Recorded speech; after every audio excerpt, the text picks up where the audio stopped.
Hi friends, एक बार फिर से आप सभी का डेली करंट अफेयर में स्वागत है।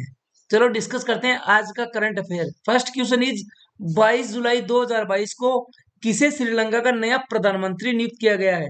दिनेश गुणवर्धने को। किसे नियुक्त किया गया है? दिनेश गुणवर्धने को।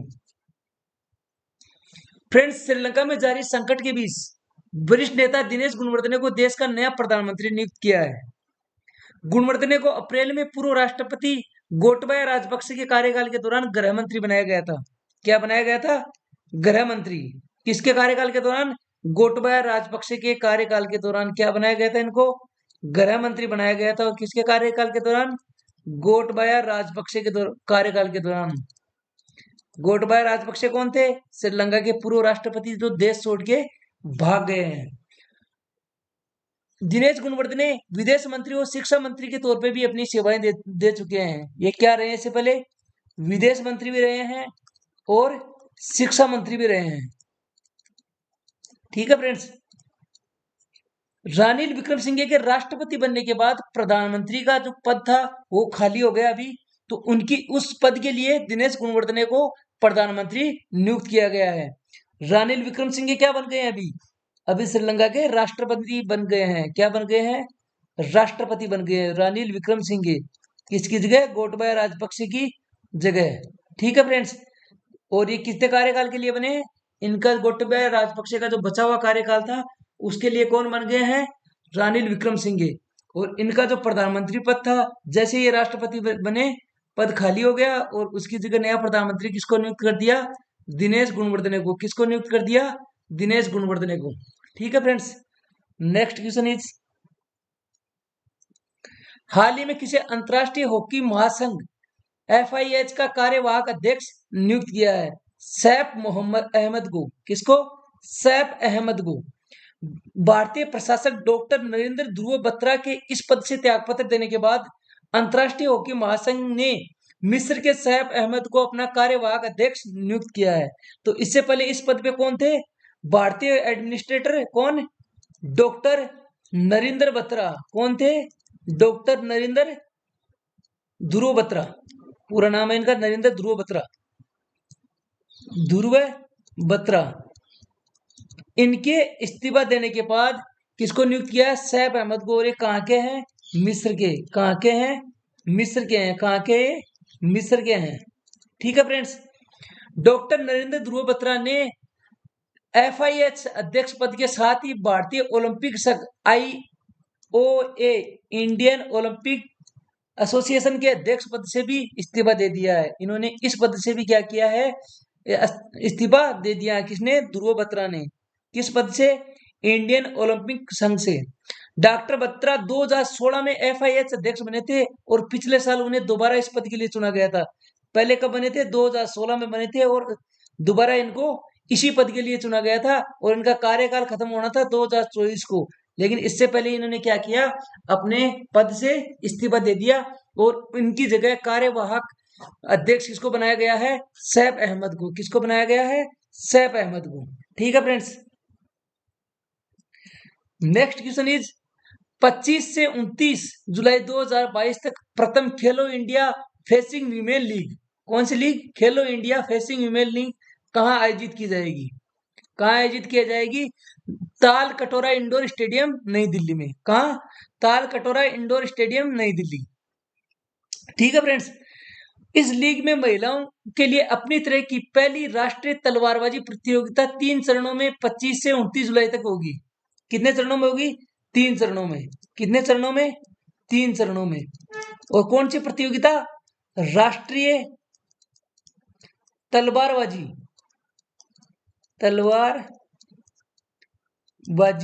प्रतियोगिता। कौन सी प्रतियोगिता? राष्ट्रीय तलवारबाजी प्रतियोगिता। आप देख रहे हो ना तलवार। ठीक है, तो कौन सी प्रतियोगिता? राष्ट्रीय तलवारबाजी प्रतियोगिता। इस प्रतियोगिता में 20 राज्यों की 300 से अधिक महिलाओं ने इसमें भाग लेने के लिए रजिस्ट्रेशन करवाया है। कितने राज्यों की? 20 राज्यों की। और कितनी महिलाओं ने?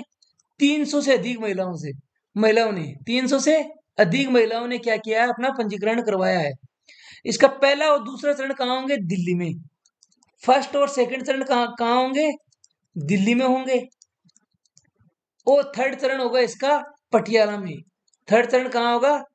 पटियाला में। कहाँ पे होगा? पटियाला में। ठीक है फ्रेंड्स, प्रत्येक चरण के लिए पुरस्कार राशि कितने रुपए है? 17.10 लाख रुपए। कितना? 17.10 लाख रुपए। कितना है पुरस्कार राशि? 17.10 लाख रुपए। ठीक है फ्रेंड्स, नेक्स्ट क्वेश्चन देखते हैं। नेक्स्ट क्वेश्चन है 22 जुलाई 2022 को घोषित 68वें राष्ट्रीय फिल्म पुरस्कारों में किसे बेस्ट एक्टर का अवार्ड दिया है? किसका? बेस्ट एक्टर का। और कौन से पुरस्कार समारोह में? 68 राष्ट्रीय फिल्म पुरस्कार में। कौन से पुरस्कार में? 68वें राष्ट्रीय फिल्म पुरस्कार में किसे बेस्ट एक्टर का अवार्ड दिया है? तो किसको दिया गया है? अजय देवगन और सूर्या को। ये दो एक्ट्रेस है, अजय देवगन और सूर्या। ठीक है फ्रेंड्स, तो 68वें राष्ट्रीय फिल्म पुरस्कार में बेस्ट एक्टर का अवार्ड सुराराई पोट्रू के एक्टर सूर्या। ये जो सूर्या है वो किस मूवी के एक्टर है? सुराराई पोट्रू के। इसके एक्टर कौन है? सूर्या। और तानाजी द अनसंग वॉरियर। कौन? Tanaji the unsung warrior. इसके एक्टर कौन है? अजय देवगन। इसके एक्टर कौन है? अजय देवगन। तो इनको संयुक्त रूप से ये अवार्ड मिला है।